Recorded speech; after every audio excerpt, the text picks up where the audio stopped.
Exciting episode of Finance Success. Today I'm going to take you into the world of the cryptoverse, and we're going to be talking about addresses. Everything you need to know about cryptocurrency addresses. So to start, what is an address? Basically, whenever you buy or send Bitcoin, it has to go through an address. This address is what you'd see publicly. Since Bitcoin is transparent, you would see this on the blockchain every time you use a transaction with Bitcoin on this address. Now, this private key, this is the most important thing about it. This private key is basically the master key. So if someone gets a hold of this and they know what address it belongs to, they can basically take whatever they want whenever. So it is very important to keep this private key highly hidden, because once it's sent for good, and you cannot get that Bitcoin back ever.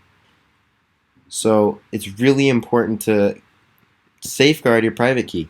Now, what I have to safeguard my private key, I don't even know any of my private keys, and that's because I store everything on a ledger.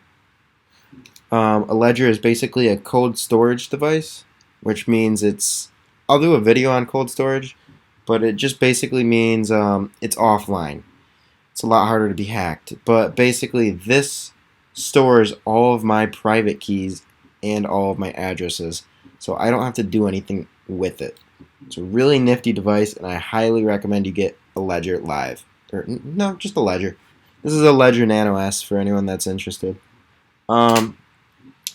Now, when you're receiving Bitcoin, I would recommend to use as many addresses as possible, because the whole point of Bitcoin, the revolution behind it, is the anonymity behind it. And since look at how long this address is. There's so many variables in it that you could keep clicking this for days, and these are all completely newly generated addresses that will never be used again. And I don't feel bad clicking it, because there's going to be, I don't even know what, it's humongous number. We can't even reach it, and by the time it is of concern to us, we could just change the coding and maybe add one more variable to the address, which exponentially increases it. So it's not a big deal. So for something like this, my ledger, whenever I receive Bitcoin, it will basically generate a new address like this, and it'll store it on my ledger. And this is so that it helps. It's harder to track. No one's going to know how much Bitcoin I have, which is good, because I don't want people to know how much I have.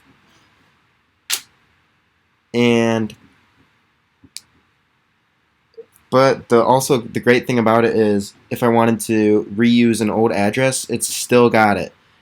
Let me repeat, it still has it.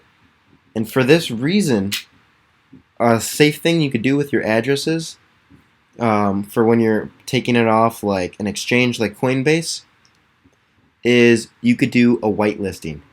And I highly recommend doing whitelisting on all the exchanges that have it. I think most nowadays do have it.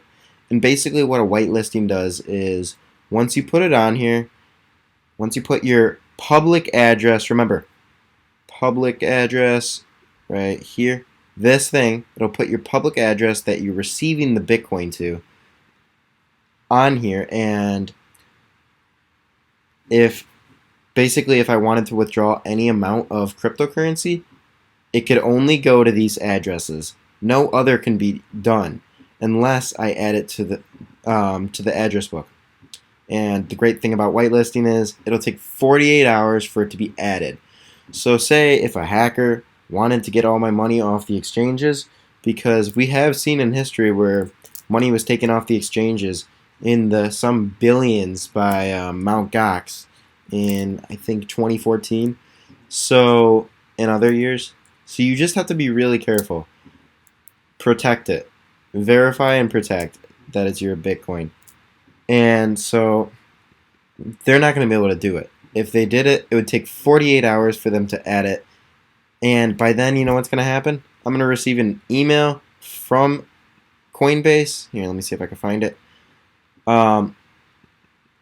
For security precautions, and I could cancel the transaction before it even happened. Because once it does happen, once it hits I guess it's 72 hours for that. Oh yeah, it's 72 hours for the withdrawal, 40 hours to be whitelisted. And this is great because otherwise it'd be on the blockchain and it'd be permanent. So let me repeat that. It'll be permanent and nothing you could do about it by then. So it's important to set yourself up for success. Establish an address book right away, because if a hacker sent it to this address, it's my address, you know? Like, there's nothing they could do.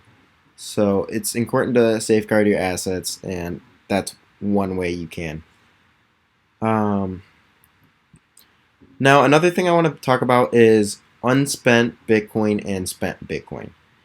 And basically the way it works is Bitcoin's accounting methods uses spent and unspent. So say you receive $10 from your friend. Until you spend all $10 of it, it's considered unspent. And that's this green icon right here. So this address still has this amount of Bitcoin unspent. They could still spend 99% of it. As long as they don't spend all 100%, it's considered unspent. Once they spend all 100%, it is considered spent. And the reason this is important to know is because if you look at the unspent Bitcoins, it could show you how old these addresses are with Bitcoin, and we could kind of see we could see how much Bitcoin is lost. I forget what it's called. This thing, yes. We could see right now how much Bitcoin's lost, assuming that they are unspent. So if it's 5 years plus, most likely that wallet is lost and the Bitcoin cannot be recovered.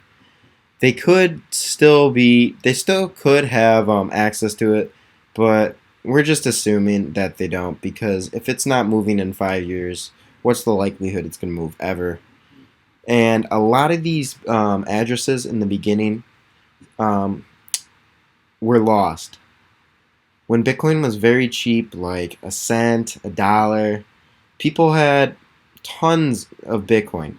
So many Bitcoin. And they probably threw out their hard drives, which had access to their wallets, because, like I said, no one's going to remember this private key and this address.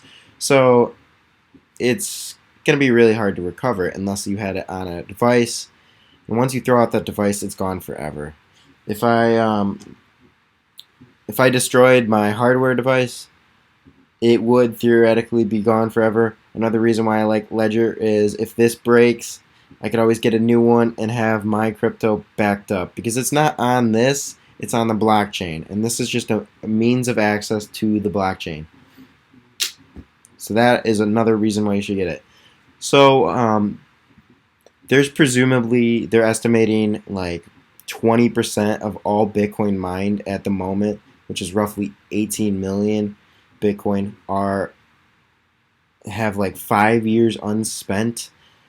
And they're assuming those addresses and all those wallets with all the crypto inside of it is lost, which is worth, I did it, and it's $36 billion. $36 billion is lost because people lost access to their private and public keys.